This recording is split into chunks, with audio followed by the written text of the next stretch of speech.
Alright, so making another video on my 5.3 Derby motor.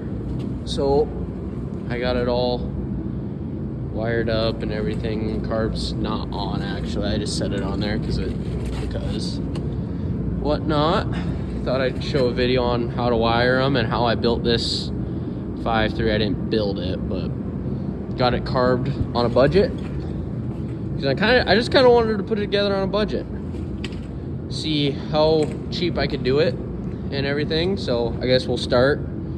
I went on Amazon because I broke the dipstick when I was putting the headers on. It's kind of a classic thing about these LS's. I also broke a coil plug wire, so I went and I bought a set of them for like 17 bucks on Amazon. I just found the cheapest ones. Probably not a great idea, but they'll work. And I got a dipstick, so those add on to the cost. But just for the bare basics, an intake manifold, a carburetor, and the MSD box with the wiring harness, I got a 6014 because yeah, I bought literally all of this except these and this on Amazon. I paid, I think it was like 650 bucks for this, the wiring harness, and that.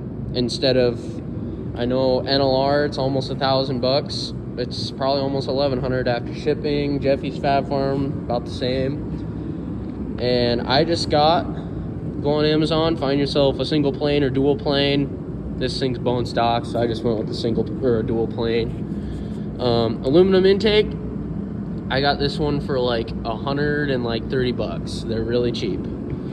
Usually they're pretty good. I've had bad luck with one for my old small block Chevy that I ran, but I got an Edelbrock one for that. Sent the Amazon one back, but this one was good. The O-rings and everything fit perfectly. Everything was good. The MSD box, MSD sells these on Amazon straight from, the real brand.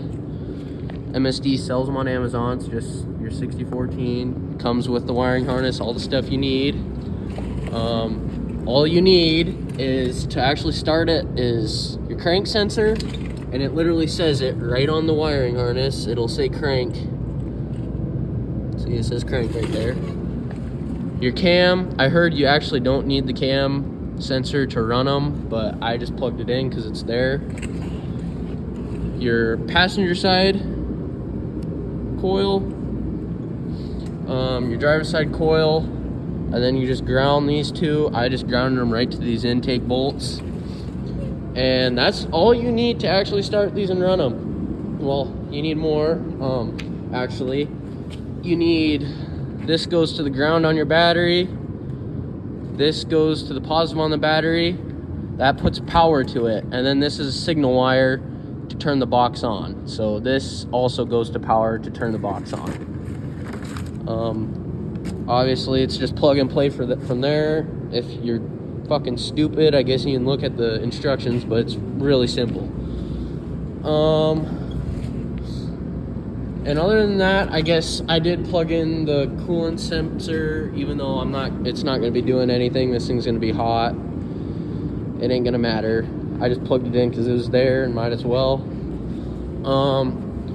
The carburetor, it's 4412 Holley. Tried and true. I ran it on my other motor, freshly rebuilt.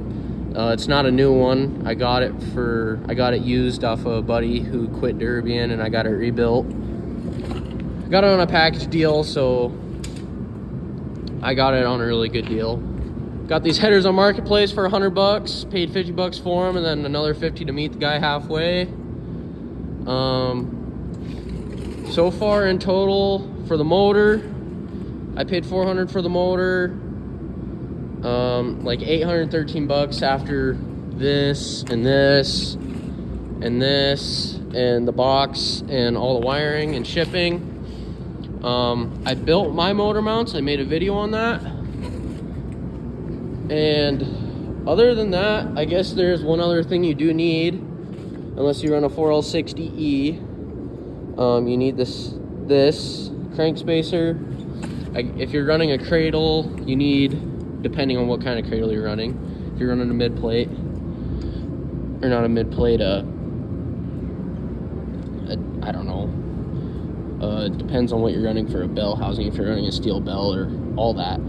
I just got one for a factory bell and block saver and everything, or whatever. It's not actually a block saver, but factory everything. To run a turbo 350 or a turbo 400 or turbo or a 700 R4 or anything, these are like $10 on Amazon. But you can put these together very cheaply, and it's no different than if you put one together with NLR kit or any other kit or all that. So I'm waiting on a starter, otherwise I'd start it up. I'll make a video on starting it up. The headers are beat up, but for the deal I got them on, I'm not really complaining. I will be running power steering, but I'm pretty excited about it. I think it'll run pretty good. So yeah, that's about it for this one. I think in total for the motor, the headers, intake, carburetor, I'm not going to count the carburetor because I already had it, but for the headers, motor, intake, MSD box, the plug wires I got, the dipstick thing, I paid $400 for the motor, $813 after shipping on Amazon for this intake, wiring harness, and box. I built my motor mounts for free, $100 for the headers. I have